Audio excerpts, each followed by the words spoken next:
কলেজের সকল নবীন শিক্ষার্থীদেরকে আমার তরফ থেকে শুভেচ্ছা এবং দোয়া রইল।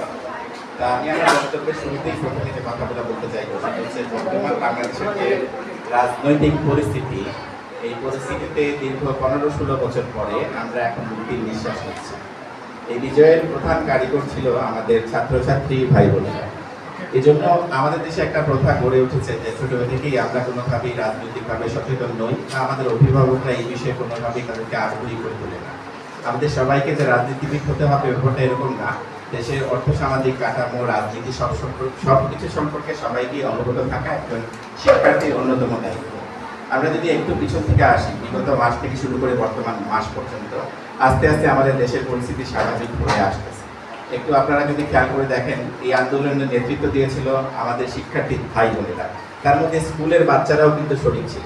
সাধারণ ছাত্র জনতা সবাই, শিক্ষক, সাংবাদিক, ব্যবসায়ী, ডাক্তার, ইঞ্জিনিয়ার, পেশাজীবী সংগঠন সবাই আমরা মাঠে নামছি শুধুমাত্র একটা কারণে, শিক্ষার্থীদেরকে আমরা দেখেছি রাস্তায়, সেই জন্য আমরা রাস্তায় নেমেছি।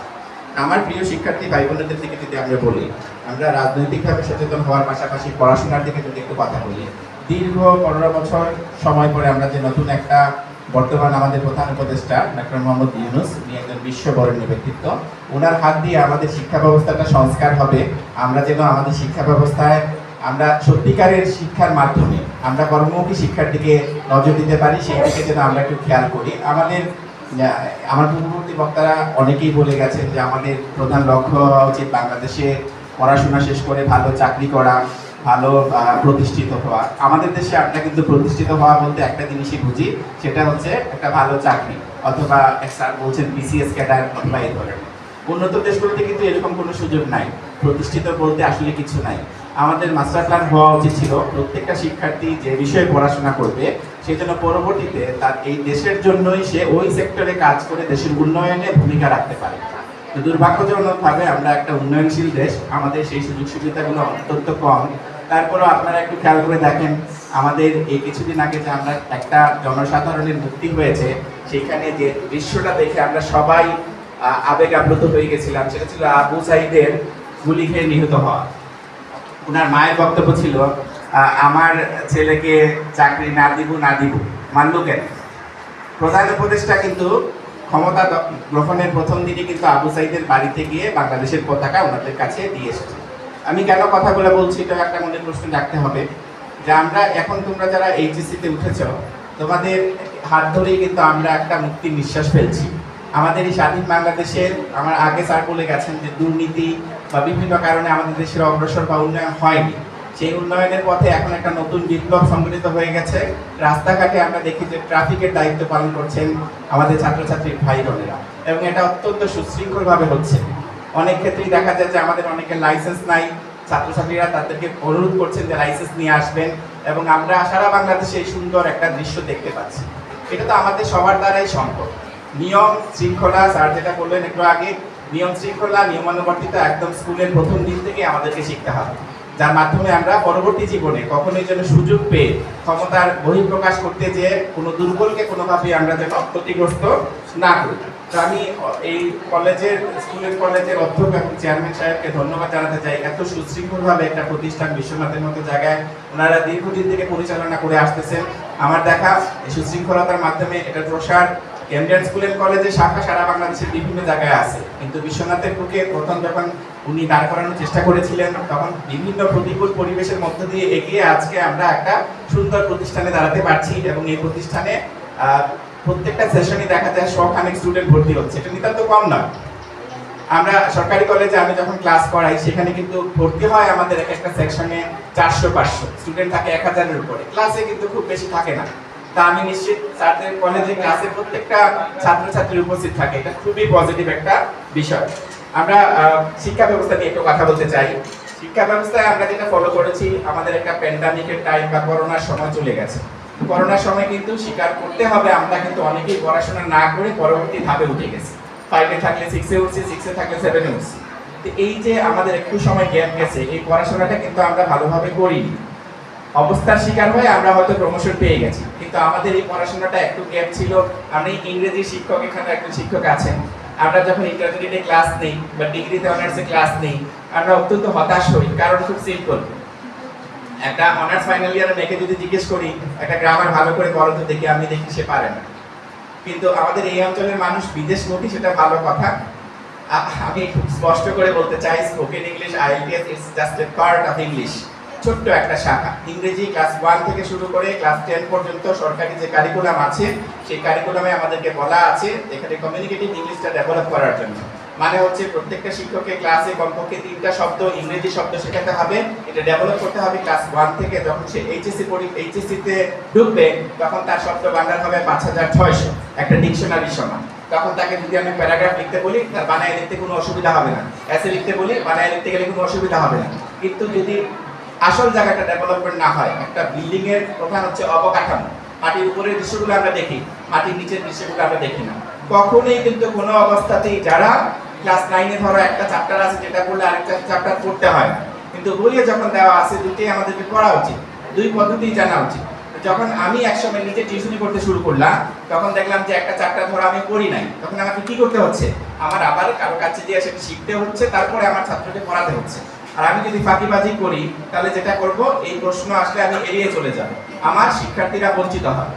ইংরেজিতে খুব সুন্দর একটা কথা আছে, a lamp can never light another lamp unless it is burning by itself। একটা মোমবাতি দিয়ে আরেকটা মোমবাতি তুমি জীবনে জ্বালাইতে পারবে না প্রথম মোমবাতির মধ্যে যদি আগুন না থাকে। That means a good teacher can make a good student। ভালো শিক্ষক না হলে ভালো ছাত্র জীবনে হবে না। আমাদের এই দুর্নীতির কারণে বিগত 15 বছরে অনেক জায়গায় আমরা জানি অনেক অস্বচ্ছ নিয়োগ এবং অস্বচ্ছতার কারণে শিক্ষক সবাই সম্মানীয়, কিন্তু প্রত্যেক শিক্ষক তার জায়গা থেকে নিজ দায়িত্বটা ভুলে গেলে চলবে না, যে আমার দায়িত্ব ক্লাসে কি পড়াতে হবে সেটার জন্য আমি সঠিকভাবে দায়িত্ব পালন করি। শিক্ষককে আমরা সবাই সম্মান করি, কিন্তু এই বিগত কিছুদিনে আমরা অত্যন্ত অঞ্চলে অনেক জায়গায় ঘুরে দেখেছি, শিক্ষার্থীরা চায়, জানতে চায়, কিন্তু শিক্ষক তিনি হয়তো নিজে ভালো করে জানেন না বা জানার চেষ্টা করেন না। ব্যাপারটা এরকম না যে আমরা সব জানতাম, কিন্তু ক্লাস করার আগে কিন্তু বোর্ডের বক্তব্য আছে আপনি প্ল্যান নিয়ে ক্লাসে যান, plan A, plan B, plan C. আমরা সরকারি কলেজে ক্লাস করাইলে ওখানে পরিস্থিতি কিন্তু এরকম থাকে না, রাজনৈতিক পরিবেশ থাকে, মারামারি, অনেক জিনিস থাকে সেখানে, সবকিছু মেনটেন করে কিন্তু আমরা ক্লাসগুলো করাই। সবগুলো প্ল্যান নিয়ে যখন একজন শিক্ষক 40 মিনিটের ক্লাস করায়, সেই 40 মিনিট লেকচার স্টুডেন্ট যদি মনোযোগ দিয়ে শুনে এবং শুনতে বাধ্য করে, নিঃসন্দেহে সে কিছু না কিছু শিখবে। It is not important to get a job in my country।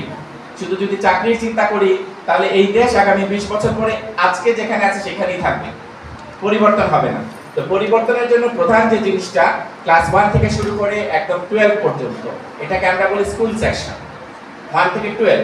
তারপরে গ্রাজুয়েশনে যাওয়ার পরেও দেখি আমরা কিন্তু ফাঁকিবাজি শেষ না। শিক্ষা বোর্ডে কি হয় সেগুলো নিয়ে আলোচনা আমি করতে যাচ্ছি না, কিন্তু এটা তো নিশ্চিত আমার পুরনো অনেক ছাত্রছাত্রীকে জিজ্ঞেস করলে পাওয়া যাবে, স্যার আমি ইংরেজি তো ভালো করে পড়ি নাই, আলহামদুলিল্লাহ পাস করে চলে আসি। তা আমি খুশি হই যে স্বীকার করতেছে, আবার সাথে সাথে এটাও বলি দয়া করে যে শর্টেজটা আছে সেটা তুমি ফিল আপ করো, কারণ তোমার মাধ্যমে আরো 5 জন কিন্তু শিখতে পারে। এই হচ্ছে কথা। আমি অত্যন্ত খুশি যে আমি আমার সিলেট শহরে বলতে পারবো, আমি এমনও বাচ্চা দেখছি ক্লাস 5-6 এর বাচ্চা, তার মা হয়তো সব করে নিয়ে গেছে বন্দর বাজার বা জিন্দা বাজারে, সে ট্রাফিক সাথে বাচ্চা হয়ে এত আনন্দ হয়ে করতেছে, আমরা খুব খুশি হয়ে পারলে চকলেট দিয়ে আসতেছি। তার এই সামনে থেকে অংশগ্রহণ করাটা তার বাবা মার দায়িত্ব। দেশে কি হচ্ছে না হচ্ছে এটা প্রত্যেকটা নাগরিককে জানতে হবে। আমি রাজনীতি পছন্দ করি না, রাজনীতি গল্প শুনবো না, তাহলে তোমার এই দেশের নাগরিক হওয়ার অধিকার নাই। রাজনৈতিক কারণেই তো আমরা বিগত 1 মাস ক্লাস করতে পারি নাই, তাহলে আমি রাজনীতি সম্পর্কে জানবো না কেন? রাজনীতি করার আমার দরকার নাই, কিন্তু এই দেশে কখন কি হয়েছিল এটা প্রত্যেকের জানা আমাদের নৈতিক দায়িত্ব। ডক্টর মোহাম্মদ ইউনূস, ওনার সম্পর্কে কিন্তু আমরা খুব বেশি জানি না। বিশ্ব বরেণ্য প্রফেসর, যিনি একই সাথে 3টা অ্যাওয়ার্ড আমেরিকায় পেয়েছেন, পৃথিবীর একমাত্র ব্যক্তি উনি। কিন্তু এই প্রচারণটা কিন্তু আমরা কেউই ভালো করে জানি না। বিগত কিছুদিন দেখে সংখ্যালঘু সম্প্রদায়ের উপরে একটা বিষয় ছিল, উনি মাত্র 4 মিনিটের বক্তব্যে সব সমাধান করে দিয়েছেন। মেধাবী হলে এরকম হতে হয় যে লম্বা সময় কথা বলার কিছু নাই। উনি বলছেন ভাইরে এইগুলো নিয়ে কেন আসতেছেন, আমরা জাতি হিসাবে এক, দেশ হিসাবে এক, আপনি আসেন যে আপনার নাগরিকত্ব অধিকার খর্ব হচ্ছে সেটা আমি রক্ষা করব, এটা আমার নৈতিক দায়িত্ব। আপনার উপরে কি আঘাত করতেছে সেটা বলেন, না পারলে আমাকে তাড়াই দিন। ওখানে কোনো অহংকারের বক্তব্য ছিল না, কারণ উনি বিশ্ব ঘুরে চলে আসছেন, ওনার কাছে অহংকারের কিছু নাই। এই জিনিসগুলো শিখতে হবে, জানতে হবে, না জানলে পরে আমরা হয়তো একটা ভালো চাকরি পাবো। আমাদের এইখানকার, বিশেষ করে আমি সিলেট শহরের মানুষ, এইখানকার বা বিভিন্ন উপজেলায় একটা প্রথা প্রচলিত আছে যে আমরা এইচএসসি পরীক্ষার পর করি ইউকে বা বিভিন্ন দেশে যাওয়ার চেষ্টা করি, যেটা ভালো বিষয়। বাট অনেকেরই উদ্দেশ্য শুধুমাত্র বিদেশ যাওয়ার, মানে বিদেশ যাওয়ার জন্য, যাওয়া পড়ার জন্য নয়। আমি প্রত্যেকটা মেয়েকে বলতে চাই, এখানে মেয়ে শিক্ষার্থী বেশি, you have to make a own identity first. তোমার ব্যক্তিগত একটা পরিচয় না থাকলে, once you call your father's daughter, then you will be call your husband's wife. You don't have any identity of your own. এক সময় বাবার মেয়ে, এক সময় স্বামীর স্ত্রী হিসেবে পরিচিত হতে হবে। তার থেকে যেটা করতে হবে, পড়াশোনা শেষ করতে হবে এবং নিজের আইডেন্টিটিটা অবশ্যই করতে হবে। Even if after marriage you have to continue that. কেউ যেন বলতে না পারে যে তোমার তো কিছু করার ক্ষমতা নাই। অ্যাটলিস্ট এই যোগ্যতাটা তৈরি করা আমাদের দায়িত্ব। পড়াশোনা বাবা মা করতে যদি কোনো কারণে সমস্যায় পড়ে যান, নিজের দায়িত্ব নিয়ে করতে হবে, অজুহাত দেওয়া যাবে না। আমি অনেক মেয়েকে দেখেছি, মা বাসায় বাসায় কাজ করেন, তারপরে ওই মেয়েটা নিজে টিউশনি করে আমার কাছে এসে পড়ছে, পড়ে নিজে স্টাবলিশ হয়েছে। তারা আমার তরফ থেকে যতটুকু সহযোগিতা করার আমরা করে গিয়েছি। দেখলে ভালো লাগে যে মেয়েগুলা শহরে পড়ছে, তাদের জন্য অতটা আনন্দ হয় না, কারণ এরা বেনিফিটেড। কিন্তু এই প্রত্যন্ত অঞ্চল থেকে যারা বড় হয়েছে, তাদেরকে ধন্যবাদ দেওয়ার ভাষা আমাদের নাই। আমরা অত্যন্ত কৃতজ্ঞ থাকি। আমরা খুবই ছোট মানুষ। আমাদের শিক্ষার্থীরা যখন ম্যাজিস্ট্রেট হয়, ডাক্তার হয়, ইঞ্জিনিয়ার হয়, গর্বে আমাদের বুক ফুলে ওঠে। আমি ছোট একটা গল্প বলছি, ক্ষমতার বহিঃপ্রকাশের গল্প। এটা সম্ভবত ভারতের একটা চ্যানেলে দেখেছিলাম, যে একটা লোক খুবই শক্তিশালী সন্ত্রাসী, সে একটা গরিব মানুষের হাত থেকে মাছটা কেড়ে নিয়ে চলে গেল। গরিব লোকটা জিজ্ঞেস করলো যে আমার মাছ নিচ্ছেন কেন? ভাই, এটা তো আমি ধরছি। তো উনি বললেন যে যা বেটা, আমি এই এলাকার সন্ত্রাসী, তুই আবার এত কথা বলছিস, যা এখান থেকে। সে তার ক্ষমতা দেখাইল, বাসায় চলে গেল। বাসায় যাওয়ার সময় তার হাতের মধ্যে মাছটা একটা কামড় মারলো, মাছটা পড়ে ড্রেনে পড়ে গেল, হারায় গেল, মাছ সে পায়নি। দেখার চোটে ওদিন রাত্রে ডাক্তারের কাছে গেল। ডাক্তারে বললো এখানে তো পছন্দ হচ্ছে ভাই, 2 দিন অপেক্ষা করেন, দেখি কি হয়। 2 দিন পরে যাওয়ার পরে বললো যে এখানে গ্যাংগ্রিন হয়ে গেছে, আঙ্গুল কেটে ফেলতে হবে। প্রথমে এক আঙ্গুল কাটলো, ব্যান্ডেজ করে দিল। 1 সপ্তাহ পরে আবার গেল, বললো যে আপনার কবজি কাটতে হবে। কবজি কাটলো, আবার বাসায় ফিরে গেল। তারপরে 1 সপ্তাহ পরে যখন আবার গেল, বললো যে ভাই কোনোই কাটতে হবে, নাহলে বাঁচানো মুশকিল। শেষে তার বন্ধু বললো তুই কি করছস, তোর এই পরিস্থিতি হচ্ছে? সে উত্তর বললো যে আমি একটা গরিব লোকের হক ছিনায় নিয়ে চলে আসছিলাম। জলদি যা, তার কাছে যা, পায়ে ধরে মাপ চা, না হলে তোর মৃত্যু নিশ্চিত। সে পাগলের মতো খুঁজে খুঁজে ওই লোকটার কাছে গেল, জিজ্ঞেস করলো ভাই, আমি তো তোমার মাছ দিছিলাম, তুমি কি এমন বলছো যে আমার হাত পর্যন্ত কাটা চলে গেল? সে বললো আমি কিছু বলি নাই ভাই, আমি শুধু আল্লাহর দিকে তাকাইছি, উপর আসমানের দিকে তাকাইছি, আর বলছি হে আল্লাহ, এই লোকটা তার ক্ষমতা আমাকে দেখাইলো, তুমি তোমার ক্ষমতা এই লোকটার উপরে দেখাইলো। বুঝতে পারতেছো? তার মানে হচ্ছে দুঃশাসন, অন্যায়, দুর্নীতি সবকিছুরই বিচার একদিন না একদিন হয়। যারা সুযোগ সুবিধা বিভিন্ন সময় নিয়েছে, যারা তেলবাজি করেছে, সবার বিচারই বাংলাদেশের বুকে একদিন না একদিন হবে। কাজেই কোনোদিন কোনো অন্যায়কে সমর্থন করা, আমরা শিক্ষক শিক্ষার্থী হিসেবে এক বাক্যে বলবো যে আমরা কখনোই অন্যায় সমর্থন করব না। স্পষ্ট ভাষায় যদি প্রতিবাদ করতে না পারি, মৌনভাবে প্রতিবাদ করব, কিন্তু প্রতিবাদ করবো, এটা হচ্ছে সবচেয়ে বড় কথা। তোমাদের কারণে আমি এখন কথা বলতে পারছি, আমাদের কথা বলার সুযোগ ছিল না। বিভিন্ন কারণে আমরা প্রকাশ করতে পারতাম না, বিভিন্নভাবে বিভিন্ন ধরনের হুমকি ধামকি খেয়েছি, তো কথা বলা বন্ধ করি নাই, কারণ আমাদের কোনো দল নাই। আমরা শিক্ষক, আমরা ন্যায় বিচার প্রতিষ্ঠা চাই। কোনো জায়গায় দুর্বলতা থাকলে সেটা মানুষের সামনে তুলে ধরতে চাই, যে এই দুর্বলতা। আপনার সন্তানকে যদি আমি পড়া ছাড়া পাশ করায় দেই, পরের দিন সে এসে আমাকে জিজ্ঞেস করবে আপনি তো আমাকে পড়ান নাই। এই অনুরোধ নিয়ে আমাদের কাছে আসবেন না যে আমার মেয়ে কোনো মতে পাশ করছে, পাশ করায় পরের সেকশন উঠায় দেন। আমরা বলবো ভালো করে পড়ান, পড়ানোর পরে তার যখন যোগ্যতা হবে, সে নিজে পাশ করবে, আমি আপনার বাসায় যেয়ে ধন্যবাদ জানিয়ে আসবো। অভিভাবকদেরকেও সচেতন হতে হবে, বিষয়টা এর মধ্যে সীমাবদ্ধ যেন না থাকে যে আমার মেয়ে তো পাস করছে। গাইডলাইন কি ব্যবহার করছে, কতটুকু ব্যবহার করছে, সেগুলো সচেতনতা হতে হবে। এইচএসসি এমন একটা জায়গা, ইন্টারমিডিয়েট আরেকজন বলছেন যে মধ্যবর্তী সময়, আমিও সেটা বলবো। মধ্যবর্তী সময় কিন্তু স্বাধীনতা, এই স্বাধীনতা অর্জনের থেকে রক্ষা করা মারাত্মক কঠিন। এখন তোমার আব্বা আম্মা অনেকেই আছে হয়তো পড়াশোনা স্কুল পর্যন্ত করছেন, কলেজে ওঠেন নাই, তুমি সুযোগ পায় হয়তো তাদের বলছো তুমি কি বুঝবা, তুমি তো পড়ো নাই, কলেজে এটা সেটা হয়। আমার বলা উচিত আম্মু আমি এই অন্যায়টা করছি, আগামীকাল থেকে আমি ঠিক হয়ে যাব। কারণ তোমার মা খেয়ে না খেয়ে তোমার জন্য অপেক্ষা করে, যে তুমি ক্লাস করে পরিশ্রম করে তারপরে বাসায় যাচ্ছ। তুমি কি করতেছো একবার তো তুমি ভালো করে জানো, তোমার আম্মা জানে না। মা বাবার সাথে কোনোভাবেই বেইমানি করা যাবে না, অন্যায় করলে স্বীকার করতে হবে। আমি অনেক সন্তানকে দেখেছি, বাবা কৃষক, সারাদিন পরিশ্রম করে, ভাই বোন কেউ হচ্ছে বিদেশে, বাইক একটা কিনে দিল, সে বাইকে ঘুরতেছে, এটা অপরাধ না। তো বিষয়টা হচ্ছে গরিব বাবা তার জমি বিক্রি করে তাকে পড়াচ্ছে, সেই গুরুত্ব তার নাই। If you earn money you will understand what is the effect of money. নিজে উপার্জন করে 100 টাকা, সেই 100 টাকা দিয়ে খরচ করে বুঝবা যে টাকার কি গুরুত্ব। আমরা এই কোভিড-19 সময় আমি নিজে আমার সংগঠনের পক্ষ থেকে সাধারণ মানুষের কাছে গেছি। আমার বক্তব্য লম্বা হচ্ছে, আপনারা হয়তো বিরক্ত হচ্ছেন, এই জন্য আন্তরিকভাবে দুঃখিত। করোনার সময় আমার কাছে ফোন আসলো, সম্ভবত জয়ন্তা উপজেলার কোনো একজন মহিলা হিন্দু ধর্মাবলম্বী, আমারই কোনো এক ছাত্র, সে তার কাছে আমার নাম্বারটা দিছে। তো ওই সময় কারোর কাছেই টাকা থাকে না, আমাদের কাছে ছিল না। আমরা বিভিন্ন মানুষের কাছ থেকে কষ্ট করে চেয়ে সেই টাকাগুলো দিয়ে খাবার কিনে মানুষের বাসায় বাসায় পৌঁছে দিচ্ছি। সামাজিক মাধ্যমে পোস্ট করতাম না, করলে পরে সমস্যা, কারণ কয়জনকে আমরা দিব। তখন এক মহিলা আমাকে ফোন করলো, ইতিমধ্যে শেষ, আমার কাছে 1 পয়সা নাই, সংগঠনের সবকিছু দিয়ে শেষ। স্যার খুবই কাপা কাপা গলায়, বুঝতে পারতেছি জীবনে কারোর সাথে হয়তো কথা বলে নাই, যে আমি আসলে অমুক বলছি, স্যার আমি কি আপনার সাথে একটু কথা বলতে পারি? বললাম জি অবশ্যই, বলেন কি বিষয়, কোন জায়গা থেকে ফোন করছেন? তিনি বললেন আমি জয়ন্তা উপজেলার একজন সাধারণ নাগরিক, আমি স্যার শুনেছি আপনাদের সংগঠন থেকে নাকি চাল ডাল দেওয়া হচ্ছে, 2020-21-এর কথা বলতেছি। আমি বললাম জি হয়েছিল, কালকে সেটা শেষ হয়ে গেছে, এখন তো আমাদের কাছে নাই। উনি ইতস্তত করছে, ফোন রেখে দিবে। তো আমার কাছে মনে হলো মহিলাটা হয়তো কিছু বলতে চাচ্ছে, বলতে পারতেছে না। আমি বললাম মা বলেন আপনার কি সমস্যা, আমি শুনি।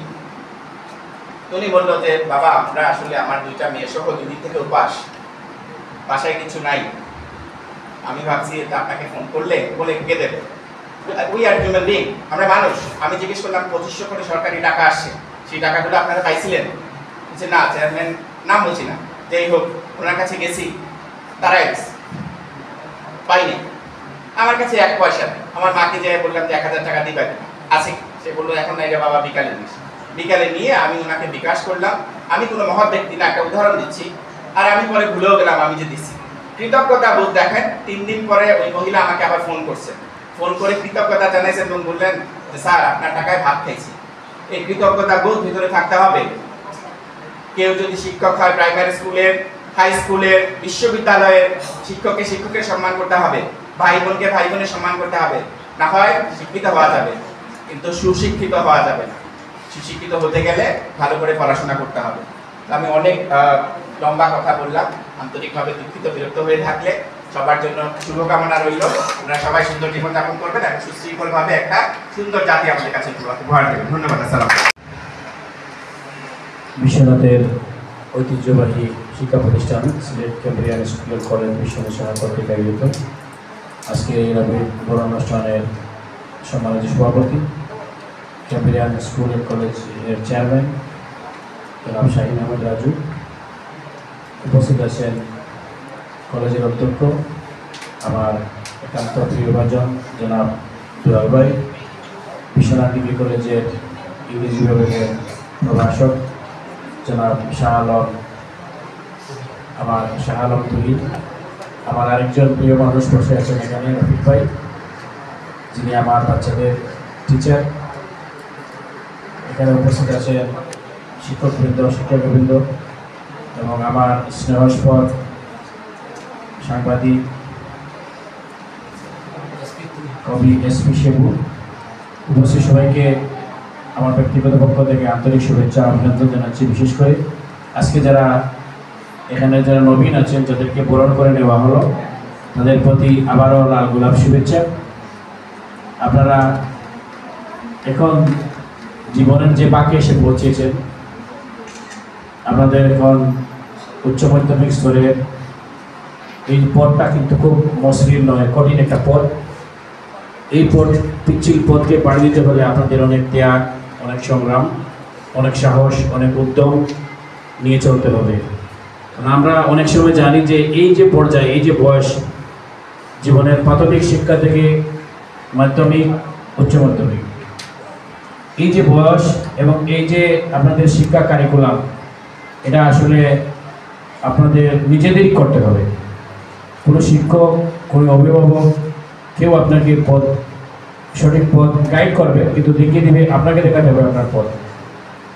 আপনারা জীবনের এই বাঁকে এসে অনেকেই সঠিক পথ পাবে, অনেকে আবার এখান থেকে জোরে পড়ার সম্ভাবনাও থাকে বেশি, কারণ বয়সের সাথে শিক্ষা এবং এই উদ্যম উচ্ছ্বাস, জীবনের যে উচ্ছ্বাসের বয়স, এই বয়সটা এখন আপনাদের।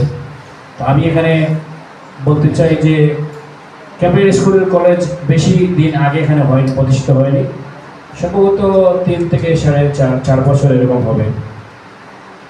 আমি কর্তৃপক্ষকে আন্তরিক অভিনন্দন জানাই, ইতিমধ্যে তারা বিশ্বনাথবাসীর শুভ দৃষ্টি আকর্ষণ করতে পেরেছে। যদিও অনেক ত্যাগ তিতিক্ষা সংগ্রামের মাধ্যমে হাঁটি হাঁটি পা করে এগিয়ে চলছে। এখানে আমি শুনে অবাক হয়েছি, এখানে একটি প্রাইভেট স্কুল এন্ড কলেজ যেখানে প্রায় 5 শতাধিক ছাত্রছাত্রী আছে। ইন্টারমিডিয়েট ক্লাসে আমি জেনেছি 58 জন ছাত্রছাত্রী ভর্তি হয়েছে। এটা আসলে চাকরিকারী কথা নয়, এটা একটা বিশাল অ্যাচিভমেন্ট আপনাদের। এখানে ছাত্রী সংখ্যা কম। আমরা সব জায়গায় দেখছি আমাদের মেয়েরা এখন এগিয়ে চলছে। যে বিগত কিছুদিনের আন্দোলন সংগ্রামে আমাদের মেয়েরা ছিল, আমাদের স্কুল থেকে শুরু করে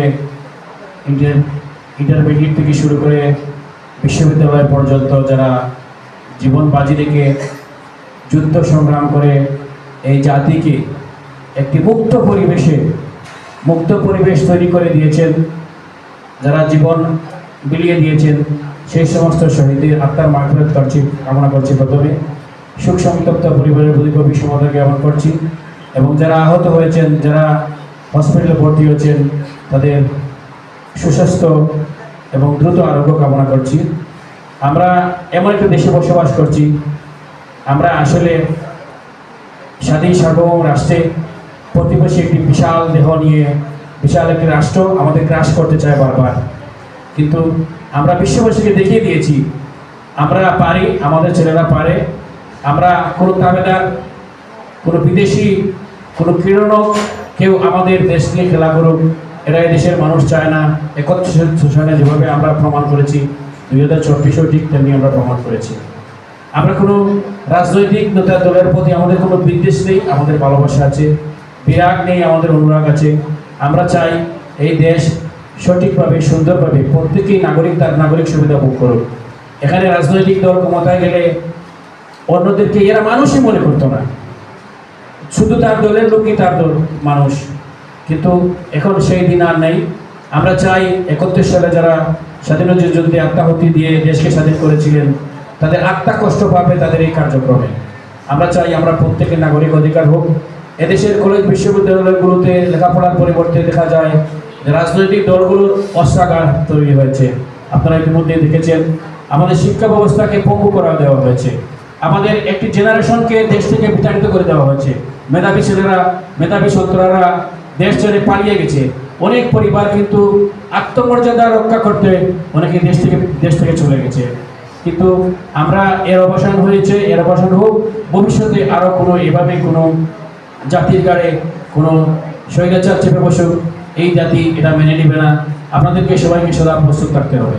বিশেষ করে আমি বলতে চাই, আপনারা যারা এখানে ইন্টারমিডিয়েট ক্লাসে ভর্তি হয়েছেন, আপনাদের হাতে আসুক জীবন জয়ের জীবন কাঠি। আপনাদেরকে শুধু লেখাপড়া করে চলবে না।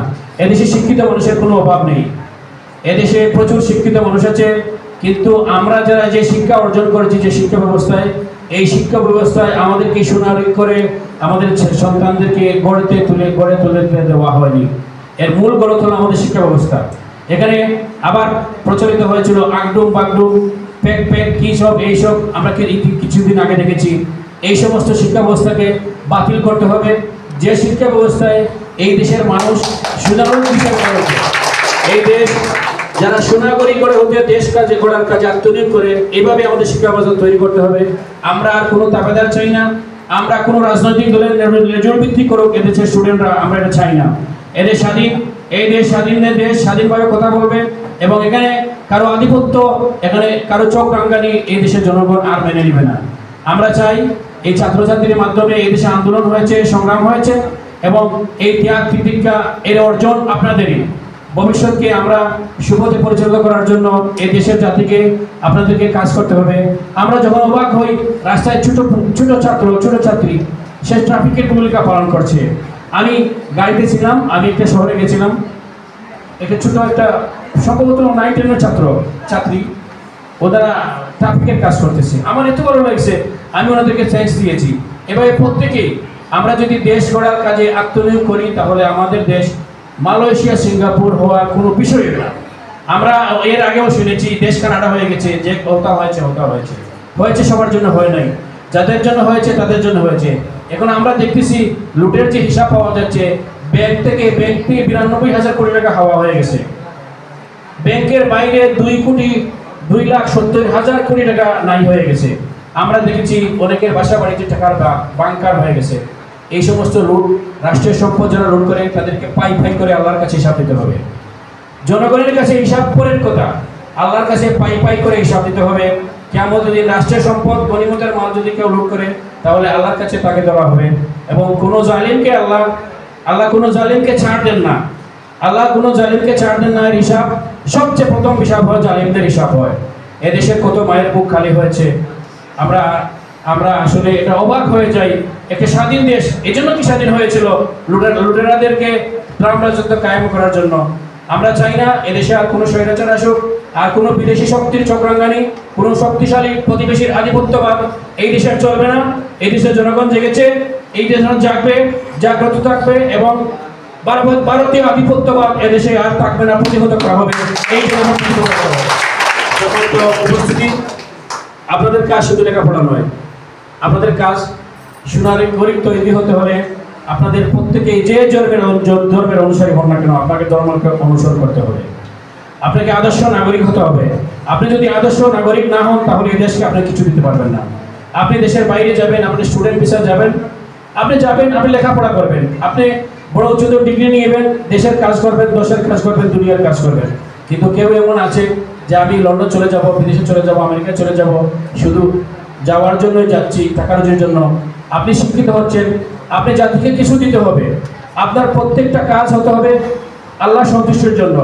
আপনি লেখাপড়া করেছেন, আপনি ডাক্তার হবেন, ডাক্তার হয়ে কাড়ি পয়সা রুজি করবেন আর গলা কাটার টেস্ট দিবেন, এগুলো আর চলবে না। আপনাকে নিয়ত থাকতে হবে যে আমি ডাক্তার হব মানব সেবার জন্য। আমরা ছোটবেলা রচনা লিখতাম যে ডাক্তার হতে চাই। আর কি হতে চাই? ডাক্তার কেন হতে চাই? আমরা মানব সেবার জন্য ডাক্তার হতে চাই। কিন্তু এখন এগুলো রচনাগুলো স্কুল কলেজ থেকে উঠে গেছে। এই সমস্ত রচনা কেউ বলে না, লিখে না এবং কারিকুলাম থেকে চলে গেছে। আমরা আমাদেরকে একটি সুন্দর জাতি হিসাবে বিশ্ব নেতৃত্বের আসনে বসানোর জন্য আজকে আপনাদেরকে সুনামের গড়ে তুলতে হবে। আপনি দেখুন বিশ্ব নেতৃত্বের আসনে কিন্তু আমরা অলরেডি চলে গেছি। আমাদের ডক্টর ইউনূস বিশ্ব নেতৃত্বের উনি আসনে আছেন। আমরা তার সম্পর্কে অনেকে জানি না। আমরা তাকে সুদখোর, মহাজন এইসব কিছু বলবো না। আমরা সম্মানী ব্যক্তিকে সম্মান দিব, যার যা প্রাপ্য আছে তা দিতে হবে। এবং কোনো সম্মানী ব্যক্তিকে অপমান অপদস্থ করার প্রতিনিধি কি হতে পারে, এটা আমাদের বাংলাদেশের আজকের দৃষ্টান্ত। সম্মানিত উপস্থিতি, আপনাদেরকে চোখ কান করে রাখতে হবে। আপনাকে লেখাপড়ার পাশাপাশি মা বাবা, শিক্ষক, আত্মীয় স্বজন, গুরুজনের কথা শুনতে হবে এবং আপনাদেরকে দেশ গঠনের কাজে আত্মনিয়োগ করতে হবে। আমরা ছোটবেলা দেখেছি, আমরা যখন ছাত্র ছিলাম আমাদের মতো আমাদের টিচাররা আমাদেরকে স্নেহ করেছেন সন্তানের মতো। আজকে আসলে এই ধারাটা উঠে গেছে। আমাদের টিচাররা আমাদের গাইড করেছেন, আমাদের লেখাপড়া করেছেন। আমরা কিন্তু বাসায় যখন থাকতাম তখন মা বাবা বলতেন স্কুলে যাও। কিন্তু এখন তো স্কুলে যাও বলা হয় না। এখন আপনারা নিজেরাই আপনাদের বিষয়গুলো সিদ্ধান্ত নেন। আরেকটা বিষয় আমি আপনাদের দৃষ্টি আকর্ষণ করতে চাই। এখন তথ্য প্রযুক্তির যুগ। আমরা তথ্য প্রযুক্তির মহাসাগরে এখন আছি। আমাদেরকে ভাবতে হবে এটা ইন্টারনেট, ফেসবুক, ইউটিউব সহ যত সমস্ত অ্যাপস আছে এগুলো আমাদের লাভের চেয়ে ক্ষতিকর দিক বেশি। মাকড়সা ফুল থেকে মধু সংগ্রহ করে, ফুল থেকে বিষ সংগ্রহ করে, আর মৌমাছি ফুল থেকে মধু সংগ্রহ করে। এখন আপনাকে সিদ্ধান্ত নিতে হবে আপনি কি মাকড়সার ভূমিকায় থাকবেন নাকি মৌমাছি হবেন। আপনি যদি মৌমাছি হতে চান তাহলে আপনার যে অ্যাপস, মোবাইল, ইন্টারনেট এগুলো থেকে আপনি ভালো কিছু অনেক শিখতে পারেন। আবার আপনি যদি এখান থেকে সবচেয়ে বাদ জিনিস, সমাজের বাদ জিনিস যা ভাষা প্রকাশ করা যাবে না, এগুলো আপনি করতে পারবেন। এগুলো করলে আপনার জীবন ধ্বংস হয়ে যাবে। বেশি মোবাইল চাপাচাপি করা যাবে না। আপনি পড়ার সময় পড়বেন। মোবাইল যারা ব্যবহার করেন, মোবাইল ব্যবহারে অতিরিক্ত মোবাইল ব্যবহার করা যাবে না। আপনি নিজেকে নিয়ন্ত্রণ করতে হবে, নিয়ন্ত্রণ করতে হবে। এবং এই মোবাইলের কারণে অনেকের মানসিক, শারীরিক, চক্ষুর অনেক ক্ষতিকর দিক আছে। আপনি শিক্ষণীয় অনেক কিছু আছে। আপনি যা শিখতে চান তা পাবেন এখানে। আপনি দুনিয়ার কি করছে তা আপনি পাবেন। আপনি কোরআন পড়তে চান, মোবাইলে পাবেন। আপনি আপনার ধর্মগ্রন্থ পড়তে চান, এই মোবাইলে পাবেন। কিন্তু আপনাকে এটা বুঝতে হবে যে আমি যে মোবাইল ব্যবহার করছি, মোবাইল কিন্তু একটা বিশাল একটা আসক্তি হয়ে গেছে। এই মোবাইল আসক্তির প্রবণতা থেকে আমাদের জেনারেশনকে মুক্ত রাখতে হবে। আপনাদেরকে মোবাইল যারা ব্যবহারকারী খুব সতর্ক হতে হবে। আপনাদের প্রতি আবারও শুভেচ্ছা, ধন্যবাদ, কৃতজ্ঞতা প্রকাশ করছি এবং আপনাদের জীবন আরও উজ্জ্বল হোক, সামনের পথগুলো মসৃণ হোক এবং এই দেশ জাতি গড়ার কাজে আপনাদেরকে আত্মনিয়োগ করে একটি সুখী সমৃদ্ধশালী বাংলাদেশের যাদের জনগণের স্বপ্ন, এই স্বপ্ন পূরণ হবে আপনাদের মাধ্যমে। আমরা দোয়া করি আল্লাহ যেন আমাদের এই স্বাধীনতা সার্বভৌমকে রক্ষা করেন এবং আমরা যেন এই দেশের কাজে সবাই আত্মনিয়োগ করতে পারি এবং ভবিষ্যতে আপনাদেরকে আমরা কোনো রাজনৈতিক দলের লেজুর ভিত্তি হিসাবে আমরা দেখতে চাই না। আপনারা নিজেরা গড়ে উঠুন। আপনারা নিজেরা গড়ে উঠলে দেশ জেগে উঠবে, দেশ গড়ে উঠবে। আপনাদের সবার জীবনের উজ্জ্বল ভবিষ্যৎ কামনা করে আমি আমার কথা শেষ করছি। ধন্যবাদ। আসসালামু আলাইকুম।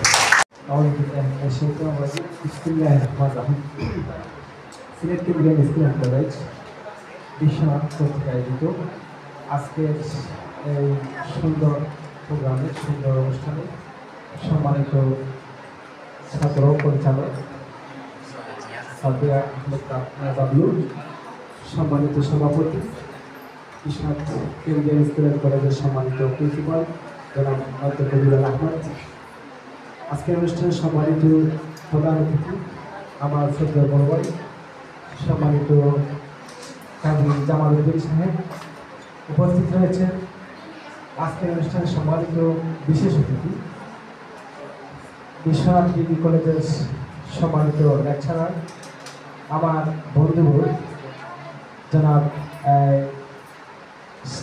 তুহিন স্যার, যিনাকে আমরা আসলে আর একটা পরিচয় আছে না, সেই পরিচয়টা আমরা তুলে রাখতে তোমরা সবাই শুনতে পারো। বুথ FM নামে FM রেডিওতে একটা অনুষ্ঠান পরিচালিত হতো, সেই অনুষ্ঠানের সম্মানিত সঞ্চালক পরিচালক তুহিন স্যার, এবং উপস্থিত সম্মানিত শিক্ষক মণ্ডলী, প্রিয় ছাত্রছাত্রী, আসলে দীর্ঘ সময় বক্তব্য আসতে দেবো না। আমি তো সবসময় তোমাদের সবসময় থাকবো, হিসাবে সবসময় কথা বলতে পারবো। আমি চাচ্ছি না আমার সময়টুকু নষ্ট করে আমাদের সম্মানিত অতিথিদের সময় বা সময়টা ইয়ে হয়ে গেছে। সম্মানিত প্রিয় শিক্ষার্থীবৃন্দ, আমি তোমাদের উদ্দেশ্যে দুই একটা কথা বলতে চাই। প্রথম হচ্ছে যে সিলেট কেন্দ্রীয় স্কুল অ্যান্ড কলেজ, এই কলেজে তোমরা যারা ভর্তি হয়েছ তোমাদেরকে আমার পক্ষ থেকে, আমার কেন্দ্রীয় পরিবারের পক্ষ থেকে, বিশ্বনাথবাসীর পক্ষ থেকে শুভেচ্ছা এবং অভিনন্দন। পাশাপাশি তোমাদের মা বাবাকে অভিনন্দন জানাতে চাই, যারা দীর্ঘ 1 থেকে নিয়ে 10 পর্যন্ত তোমাদেরকে, আমি যদি আরও সহজ করে বলি যে জন্ম থেকে নিয়ে এই পর্যন্ত তোমাদেরকে হাঁটি হাঁটি পা পা করে সুন্দরভাবে তোমাদেরকে গঠন করে চারিত্রিক একটা সনদ দিয়ে ভালো মানের লেখাপড়া করিয়ে তোমাদেরকে SSC পরীক্ষায় উত্তীর্ণ করতে সহযোগিতা করেছেন। সেই জন্য তোমাদের মা বাবাকে এবং আত্মীয় স্বজনকে ধন্যবাদ জানাচ্ছি। প্রিয় শিক্ষার্থী, লেখাপড়া তো সবাই করে, বর্তমান যুগে সবাই করতেছে, করবে, কিন্তু আমরা যদি আরো একটু অর্থের দিকে তাকাই তাহলে দেখা যাবে আমরা আগে বইয়ের মধ্যে দেখতাম যে শিক্ষাই জাতির মেরুদণ্ড। আসলে কি সত্য? সেই কথাটা সত্য। এই কথাটা আমরা চিন্তা ভাবনা করতে হবে।